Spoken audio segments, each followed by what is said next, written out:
The metallic screech of the primary glycol chiller failing sounded exactly like a dying animal, tearing right through the heavy, humid air of the crush pad.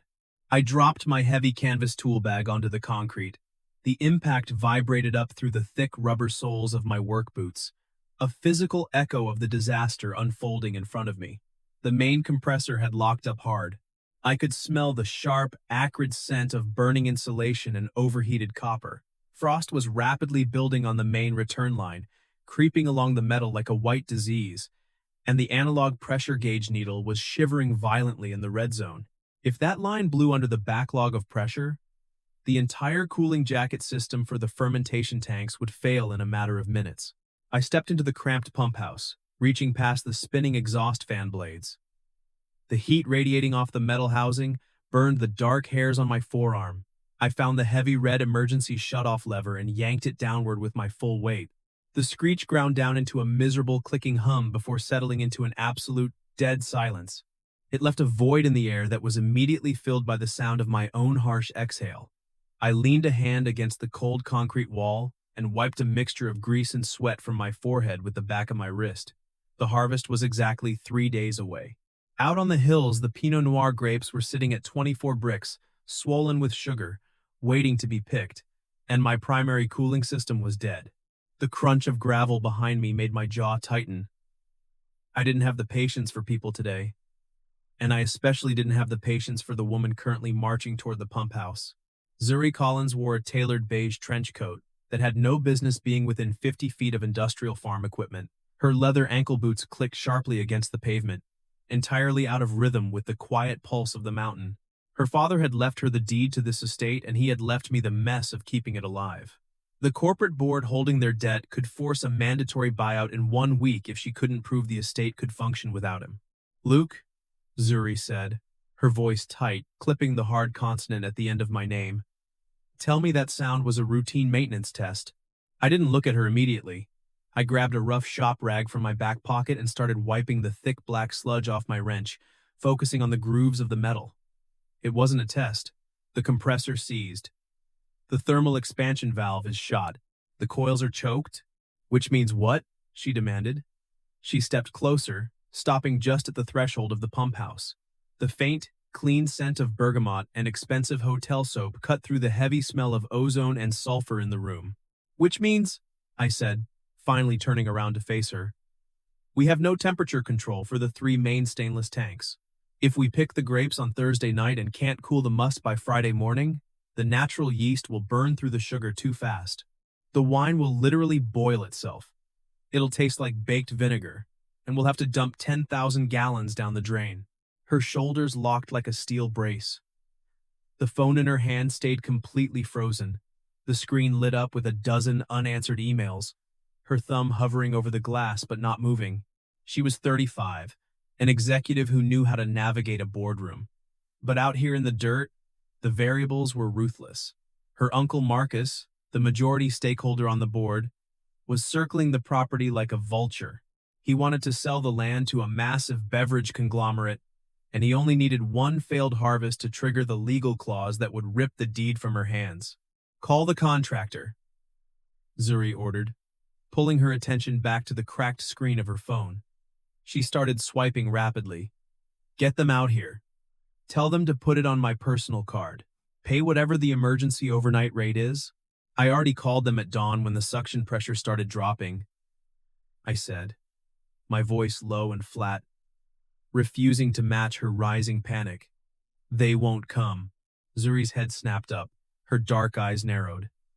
"What do you mean they won't come? We have a platinum service contract. My father signed it 3 years ago." "We have a service contract with Valley Mechanical," I corrected her, stepping out of the pump house and into the harsh afternoon sunlight. Valley Mechanical was just bought out by Zenith Holdings last month. Zenith is the same conglomerate Marcus is trying to sell this vineyard to. When I called dispatch this morning, they told me our account is under a mandatory corporate review due to outstanding payment disputes from the transition. They aren't sending a crew, Zuri. Not today, not tomorrow. She stared at me. The color slowly drained from her face, leaving her looking hollowed out. She raised a hand to her temple, pressing 2 fingers hard into her skin. "Marcus," she whispered, her voice barely carrying over the wind coming down the ridge. "He orchestrated the payment dispute in the transition paperwork. He's deliberately starving out our infrastructure so we miss the harvest window. If we lose the cooling, we lose the vintage. If we lose the vintage, I default on the quarterly yield requirement." "Yeah," I said bluntly. "He is. So we're done." She let her hand drop to her side. The rigid posture she maintained for the staff seemed to fracture. 30 years of my father's work, and it ends because a rusted fan belt broke and a boardroom suit manipulated an invoice.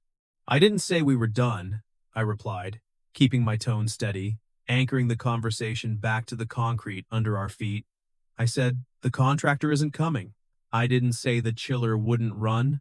Zuri blinked, looking from my grease-stained jacket to the massive, silent machine taking up half the pump house. "You can fix a commercial glycol system? That takes a specialized manifold. You're a viticulturist, Luke, not an HVAC engineer. I know how pressure works, and I know how to weld," I said, walking over to my tool bag and hauling it onto my shoulder. "I need 300 feet of heavy-duty copper tubing, my portable acetylene welding kit, and access to the auxiliary water pump down by the lower pond." I pointed a gloved finger at the schematics taped to the wall. "I'm going to bypass the seized compressor entirely. I'll reroute the liquid coolant through the secondary heat exchanger and use the cold pond water to drop the ambient temperature of the glycol before it hits the fermentation tanks. It's an ugly, manual patch. I'll have to monitor the flow rate by hand, but it will hold the temperature at exactly 55 degrees for the 7 days we need to finish the crush." Zuri stared at me, her chest rising and falling rapidly. She was calculating the risk. "If you do this wrong, we lose the crop anyway. If a weld breaks under that kind of pressure, we flood the crush pad with toxic coolant and the regulators lock the pad until we prove containment and cleanup." "I don't weld wrong," I said. I looked down at her. She was exhausted, running on black coffee and grief, trying to hold up a collapsing roof. "Go back to the main house. Deal with the board. Call the buyers and assure them the yield is on schedule. Keep Marcus busy looking at spreadsheets. Stay out of the pump house." I didn't wait for her permission or a nod of approval. The only way to protect her legacy was to make sure she actually had a physical product to sell. And I was the only person on this mountain who could guarantee it. I turned my back and walked toward the utility shed to pull the heavy copper coils. For the next 10 hours, I didn't stop moving. The sun dipped behind the western ridge, turning the sky a bruised, deep purple, and the temperature on the mountain began to drop sharply. I was covered in flux, soot, and sweat. I had the copper piping laid out across the concrete pad, measuring the cuts with a rigid steel tape. The flare tool bit into the metal with a satisfying, heavy crunch. Every connection had to be exact. I cleaned the joints with wire brushes, applied the flux, and sparked the torch. The bright blue flame hissed loudly in the quiet evening, melting the silver solder until it flowed seamlessly into the microscopic gaps of the copper fittings. Around 9 o'clock, the heavy wooden door of the pump house creaked open. I didn't look up immediately, keeping my eyes locked on the glowing metal of the pipe joint. Zuri stood in the doorway. She had taken off the trench coat, wearing just a simple dark sweater and jeans. She was holding a large steel thermos in a foil-wrapped package. She didn't say anything at first, just stood quietly and watched me tighten a thick brass fitting with a heavy pipe wrench. "You're going to strip the threads," she said quietly, breaking the silence. I stopped, my shoulder muscles locking. I didn't look back. "The threads are calibrated for 300 psi. Zuri, I know what I'm doing." "You haven't eaten since 6 this morning," she countered, stepping fully into the small room and bringing the scent of cold night air with her. She set the food on a clean wooden crate near my tool bag. "Mateo told me. He said you bite people's heads off when you're hungry, and you yelled at him for bringing the wrong gauge wire down to the pond." I set the wrench down on the concrete. I stood up, feeling my knees pop, and turned around, wiping my hands methodically on a blue shop towel. I didn't yell. I projected my voice over the noise of the diesel generator. "And he brought 18-gauge wire when I specifically asked for 12. It's a fire hazard. The amp draw for the bypass pump would have melted the casing. You scared him, Luke. Her tone wasn't accusatory, it was just a quiet observation. I looked down at the floor. It was my worst flaw, and I knew it. I had the patience of a saint when it came to digging out a sick vine root by root, but I had zero tolerance for human error when the stakes were high. I intimidated people without meaning to.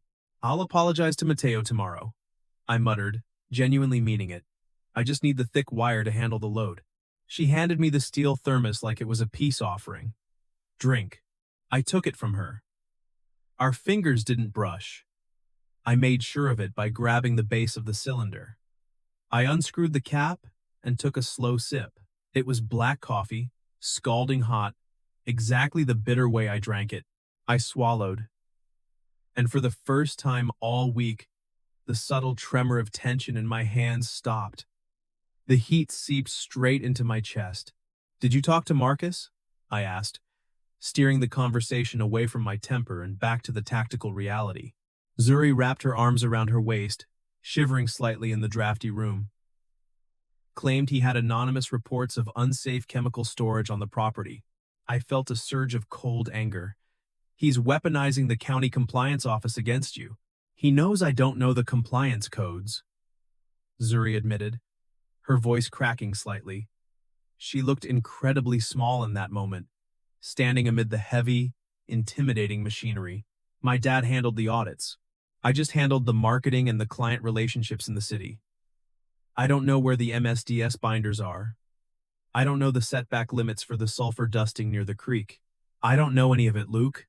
She raised her hand, her fingers pressing into her temple again in that familiar gesture of spiraling stress. I set the coffee thermos down on the crate. I walked past her, my heavy boots thudding on the floor, and stepped toward a dented metal filing cabinet tucked into the darkest corner of the room. I yanked the bottom drawer open. The rusted track screeched loudly.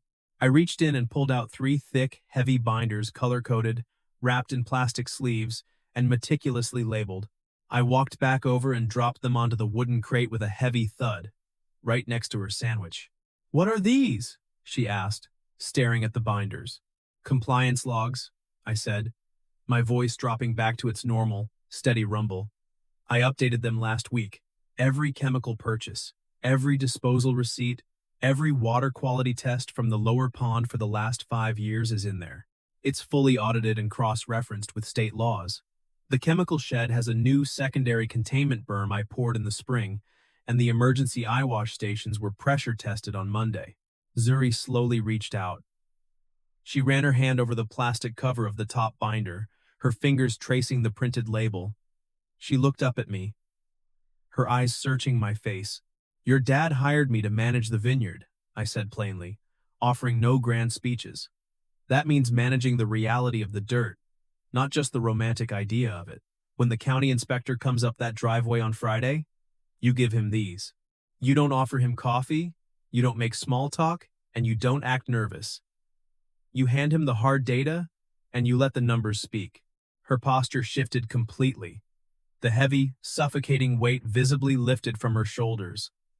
She carefully gathered the 3 heavy binders against her chest, holding them like armor. "Thank you," she whispered. "Eat your sandwich," I told her, turning my back and picking up the torch striker again. "I have 2 more hours of welding to do before I can pressure test the lines." I didn't turn around. I heard her boots shuffle against the concrete, and then the heavy door clicked into place, sealing the cold air out. The next 2 days were a grueling, bleary-eyed sequence of pressure tests and mechanical calibrations.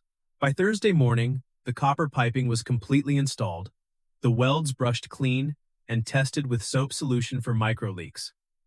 Nothing bubbled. I walked over to the heavy gray electrical panel and threw the main breaker. The makeshift bypass system shuddered. A loud, metallic groan echoed through the pipes as the auxiliary pump kicked in. And then, the chaotic noise settled into a steady, deep, vibrating hum. I stood in front of the massive stainless steel fermentation tank, watching the red numbers on the digital thermometer display. Slowly, the numbers began to tick downward. 60 degrees. 58, 56, 55. I reached out and locked the dial in place. We had a functional cooling jacket. The infrastructure was holding. Friday morning brought the county inspector. I made a deliberate choice to stay out in the fields. I drove the open cab tractor down the long rows of the upper Pinot Noir blocks, testing the soil moisture with a steel probe. I kept my distance. This was Zuri's fight. If I stepped onto that porch and started answering questions for her, it would immediately signal to the inspector and to Marcus's spies on the board that she couldn't handle her own operation. Around noon, I watched a white county SUV with official decals slowly roll down our long gravel driveway, kicking up a thick plume of dust. I killed the engine. I climbed down, my boots crunching on the dry earth, and started walking toward the main house. Zuri was standing on the wide, wraparound wooden deck. The wind caught the edges of her dark sweater. In her right hand, she held a single, pale yellow sheet of carbon paper. I climbed the wooden steps. "Well?" I asked. Zuri turned to me. "Passed," she said, her voice clear and carrying a new weight. "0 violations." The inspector spent 20 minutes looking over the logs. He walked out to the chemical shed and complimented the slope of the secondary containment berm you poured. He told me it was the cleanest, most transparent agricultural operation he's audited in the valley this season. She laughed once, small, disbelieving, and the sound felt warmer than the morning sun. I gave a short, single nod, feeling the tight knot in my jaw finally loosen. Good. The numbers don't lie. Zuri walked over to the porch railing, leaning her back against the thick wood. Marcus called my cell right after the inspector uploaded the preliminary green light report to the county portal. She continued, her voice dropping to a low, steady register. He was furious. He tried to claim I falsified the records overnight. I tensed. And? I told him if he accused me of corporate fraud again without evidence, I would have my lawyers file a formal harassment and interference suit against the board, she said. I watched her profile. She was fighting back, using the exact boundaries and data I had handed her. She had negotiated her own perimeter without me needing to speak a single word for her. You held your ground, I said. I had the data, Zuri replied, looking up at me, her dark eyes clear and focused. I didn't have to argue with him. I just showed him the real-world consequence. The space between us suddenly felt entirely too charged. People in my life usually looked at me as a utility. Zuri was looking at me like a partner. I gently stepped back. I needed a practical task to focus on. The grapes are ready, I said abruptly, shifting the atmosphere back to the tactical reality of the dirt.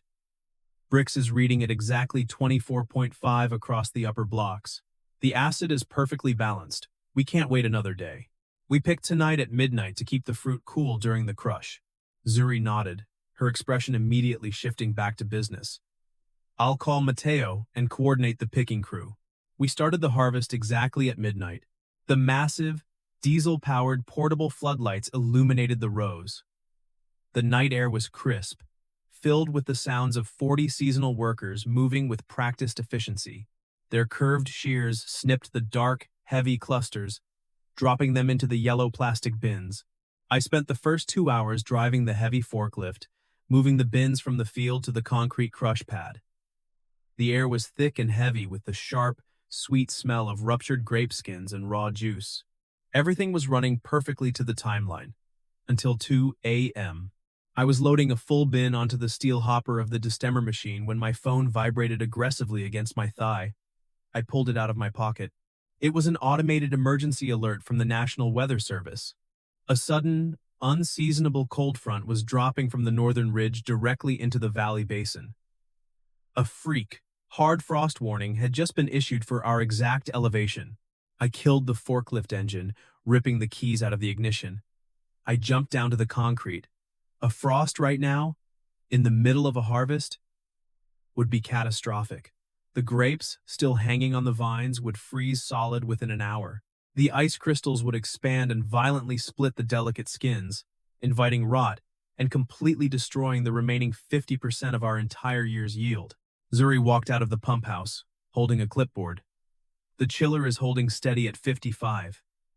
Frost, I barked, already moving past her in a dead sprint toward the main equipment shed. The temperature is dropping exponentially. We're going to hit 30 degrees in less than 45 minutes. But it's barely September, Zuri said, dropping her clipboard and rushing to keep up. This valley creates its own microclimate, and the models are wrong, I said. I threw open the heavy metal doors of the shed and grabbed 2 heavy red diesel cans. Get Mateo. Tell him to stop the picking crew immediately. I need every able body moved to the lower blocks. We have to light the smudge pots. The smudge pots? Zuri asked, her boots slipping slightly in the dirt. Do we even have fuel in them? I filled them in March, I yelled over my shoulder, throwing the heavy cans into the steel bed of the utility quad. You need to run up to the ridge and manually fire up the wind machines to pull the warmer air down from the inversion layer. Go. Move. I jumped into the driver's seat of the quad and slammed the accelerator. I drove blindly down the steep dirt path toward the lowest elevation of the vineyard. When I reached the bottom, the air was already biting at my face. I aimed the headlights down the first row. I could already see the early stages of frost forming, a glittering, deadly white sheen creeping over the edges of the green leaves. I grabbed a long-handled propane torch from the back of the quad, sparked it, and started running. The smudge pots were heavy cast iron heaters spaced exactly every 50 feet. I kicked the rusted draft lids open with my steel-toed boot, turned the manual fuel valve, and shoved the roaring blue flame of the torch into the chamber. Thick, orange fire roared to life inside the iron. It threw a wave of intense, blistering heat and dark, heavy smoke into the freezing air. I ran to the next one. Kick the lid. Turn the valve. Ignite. My lungs burned from the sprint in the thick diesel smoke. My hands were freezing. Behind me, I heard the shouts of Mateo and the crew running down the hill, fanning out with their own torches. I paused for half a second and looked up the steep hill toward the dark ridge. A massive, rhythmic thudding sound began to vibrate through the earth. The 30-foot blades of the industrial wind machines were slowly beginning to turn, forcing the warmer atmospheric layers down into the valley basin. Zuri had gotten the generators running. She hadn't frozen. She had executed the plan. For 3 brutal hours, it was a physical war against the dropping temperature. I ran between the rows, adjusting the draft vents on the iron pots, constantly checking the digital thermometer stakes. The ambient temperature hovered stubbornly at 31 degrees. At 5 a.m., the first pale gray light of dawn broke over the eastern ridge. The wind shifted. The temperature slowly, agonizingly, began to climb. The glittering white frost on the nearest cluster of grapes slowly melted, turning into harmless, clear morning dew. Behind me, Mateo clapped my shoulder once at sunrise, wordless, then went back to work shutting down the valves. I stood at the edge of the lower block, leaning heavily against the cold metal roll bar of the utility quad. I was completely exhausted. My clothes smelled like thick diesel exhaust. My hands were black with soot and grease. I heard footsteps crunching on the gravel. I looked up the hill and saw a figure walking down the dirt path toward me. It was Zuri. She looked wrecked. Her expensive boots were caked in mud, her dark sweater was snagged, and there was a long, dark smear of grease across the shoulder of her coat. Her hair had completely fallen out of its neat clip. Seeing her stripped of the boardroom, polished grease on her coat, boots in the mud made me trust her more than any presentation ever did. She walked up to the quad and stopped. She looked out at the rows of smoking iron pots, then at the healthy, untouched clusters of grapes hanging heavily on the vines. "We saved them," she said, her voice a raspy, exhausted whisper. "You got the wind machines running in time," I corrected, keeping my voice low. "You didn't panic. You acted." Zuri stepped closer. "Marcus called my cell an hour ago. He saw the regional weather alert. He demanded I legally surrender the property to the conglomerate by noon today. He said the frost proved the estate was a liability." I tensed, my hands gripping the metal roll bar tighter. "And what did you tell him?" "I told him the crop was safe," Zuri said, her voice finding its iron core. "I told him our infrastructure held. I told him our team executed a crisis protocol flawlessly, and that I was officially, permanently rejecting the conglomerate's buyout offer." She had locked the gate. Zuri took one more step, closing the final distance between us. Her hands were trembling slightly. "He told me I couldn't run this place alone, Luke," she said quietly. "He was wrong," I stated, absolute certainty in my voice. "You don't need anyone to save you." "I know," Zuri said, refusing to look away. "But I don't want to run it alone." She took a deep breath. "Prove you're choosing this." Out loud, in daylight, the words sat in my throat like heavy gravel. I looked at the smoking pots, the humming equipment up the hill, and the woman standing in front of me. My throat tightened. I didn't explain. I reached inside the inner breast pocket of my heavy canvas jacket. I pulled out the contract ink, dates, 10 years, and put it in her hands. "You can walk back up that hill to the main house right now," I told her, my voice low but absolute. "I won't follow you. I won't push. But if you stay, it's your call." Completely. Zuri looked down at the papers. She slowly unfolded them. Her eyes scanned the dense text. It was a long-term operating contract. I had drafted it with my own lawyer 2 weeks ago, detailing my role as the permanent estate manager. It was a concrete document a board of directors could read and a bank could fund. "I signed it at the bottom," I said.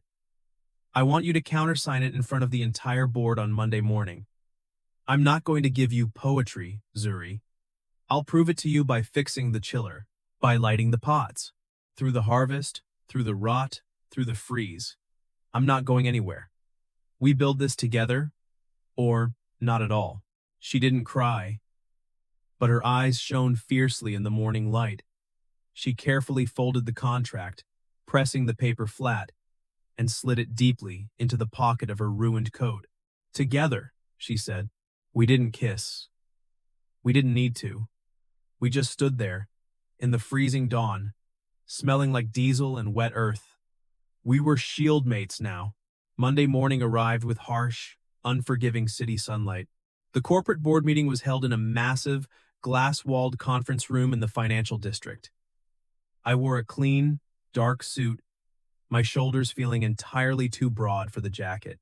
Zuri sat at the head of the long, polished mahogany table, radiating an unshakable calm. Marcus sat opposite her.